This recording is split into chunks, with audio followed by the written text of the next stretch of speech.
Assalamualaikum warahmatullahi wabarakatuh. Jadi mahasiswa yang saya banggakan, eh, hari ini kita akan bahas tentang kebudayaan maritim.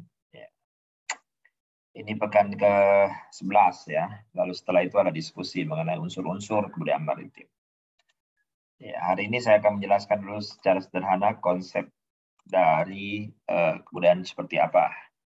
Jadi definisi budaya, kebudayaan, wujud rupa kebudayaan, unsur-unsur umum kebudayaan, sifat, fungsi, kemudian perubahan sosial budaya, lalu agenda strategis kebudayaan. Kalau kita bicara definisi kebudayaan, kita bisa lihat apa yang disampaikan oleh Prof. Kunchara ya, bahwa kebudayaan itu adalah sistem gagasan. Di dalamnya tentu ada pengetahuan, nilai, norma, keyakinan. Kemudian tindakan dan hasil karya manusia dalam rangka berkehidupan masyarakat yang menjadi miliknya melalui sebuah proses belajar. Nah, itu yang disampaikan oleh Prof. Kunchara. Ada banyak hal dibicara mengenai kebudayaan. Nanti baca lebih lanjut ya. Kemudian kalau kita bicara wujud atau rupa kebudayaan itu, ya ada yang berwujud mental ya, kognitif atau ideasional, yang biasa disebut dengan cultural system. Sementara ada yang disebut tindakan atau praktik berpola, atau yang biasa disebut dengan social system. Lalu ada benda-benda budaya buatan manusia yang disebut sebagai budaya material atau material culture, artefak. Nah, dalam kehidupan bermasyarakat ini, antara wujud kebudayaan yang satu itu tidak bisa dipisahkan dengan yang lainnya. Jadi, wujud kebudayaan ideal mengatur dan memberi arah kepada tindakan, aktivitas, dan karya atau artefak manusia ini. Tidak bisa dipisahkan. Jadi, dia satu kesatuan. Oke, jadi definisi dan wujud silakan. Menjelaskan apa yang Anda pahami. Kita bahas di kelas. Kemudian selanjutnya adalah unsur-unsur kebudayaan. Nah, bicara unsur-unsur kebudayaan ada 7. Cultural, ada sistem pengetahuan. Jadi tentu kalau masyarakat yang tinggal di pedesaan bertani, ada sistem pengetahuan tentang bertani. Kalau dia tinggal di pegunungan berladang, ya ada pengetahuan sistem pengetahuan berladang. Sama juga kalau kita bicara ya mereka yang tinggal di pesisir dan pulau-pulau, tentu ada sistem pengetahuan terkait dengan bagaimana seorang nelayan, pelayar, ada sistem pengetahuan. Kemudian bahasa.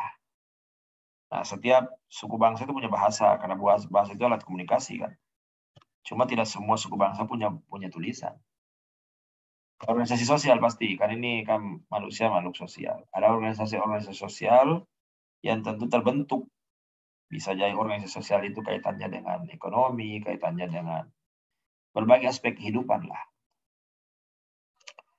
Kemudian selanjutnya adalah ada sistem ekonomi, ada mata pencarian hidup yang berbeda-beda tentu terkait dengan lingkungannya, di mana dia berada.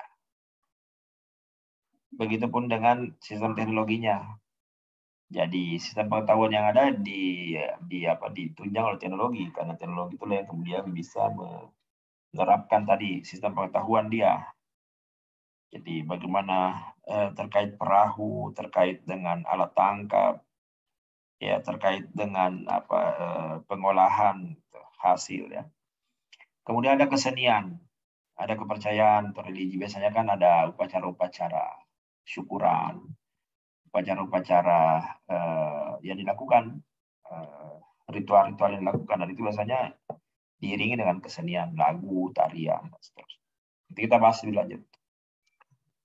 Kemudian selanjutnya adalah sifat. Jadi kalau kita bicara sifat kebudayaan itu, ya setidaknya ada 4. Kebudayaan itu diperoleh dari belajar. Jadi ada proses belajar. Jadi misalnya seorang nelayan itu harus memiliki modal, ya ada modal ekonomi, ada modal sosial ya. Ada kemampuan berenang misalnya. Kemampuan berenang, pengetahuan tentang biota dan seterusnya, tentang perbintangan itu diturunkan secara turun-temurun. Jadi baru kecil anaknya sudah ke laut, sehingga kemudian dia bisa beradaptasi, sehingga dia bisa berenang, dibiasakan. Kemudian milik bersama.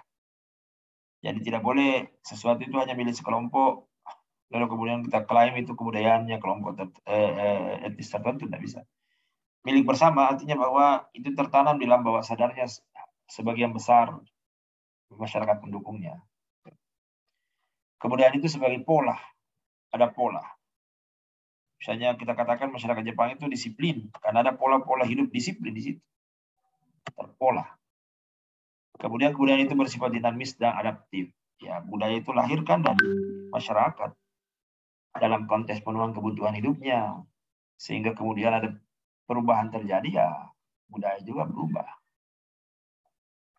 Ada banyak stimulan-stimulan untuk melahirkan perubahan. Itulah hakikat sebenarnya dari budaya itu ya. Karena dia merupakan hasil karya cipta dan karsa manusia. Manusia itu kan punya akal pikir yang kemudian bisa berkembang. Budaya juga berkembang. Kalau kita lihat lebih jauh bahwa budaya itu isinya salah satunya norma, ya norma yang berkembang, masyarakat berkembang. Dulu kita manual sifat, sekarang kan banyak online. Ada perubahan perilaku di situ. Ada perubahan budaya kan. Kemudian selanjutnya fungsi. Jadi menjadi batas. Kemudian budaya menjadi identitas. Ada komitmen di situ. Stabilitas, bagaimana memberikan stabilitas. Kemudian membentuk sikap dan perilaku, nanti lihat lebih jauh. Kemudian selanjutnya perubahan sosial budaya. Kalau bicara perubahan sosial budaya, kita bicara tentang terjadinya perubahan struktur dan fungsi sosial. Nah, itu yang mempengaruhi budaya di masyarakat sendiri. Kemudian faktor-faktor yang mendorong terjadinya perubahan itu, ya ada penemuan baru, ya, bisa juga keterbukaan pada lapisan masyarakat, akulturasi, asimilasi, ya. Akulturasi itu kan melahirkan budaya baru yang berbeda. Kalau asimilasi, akulturasi itu bertemu budaya berbeda, masing-masing bisa menginkorporasi nilai-nilai budaya yang baik, tapi tidak menghilangkan label. Bentuknya bisa evolusioner, bisa revolusioner, bisa direncanakan, tidak direncanakan, bisa juga perubahan kecil, bisa nanti lebih lanjut kita bahas. Nah, kalau kita lihat konteksnya pemerintah, ini kan kalau bicara pemerintah, pasal 32 kan kebudayaan itu tanggung jawab pemerintah itu untuk mengembangkannya. Sehingga ada agenda strategis untuk kebudayaan. Pertama, bagaimana menyediakan ruang bagi keragaman ekspresi budaya.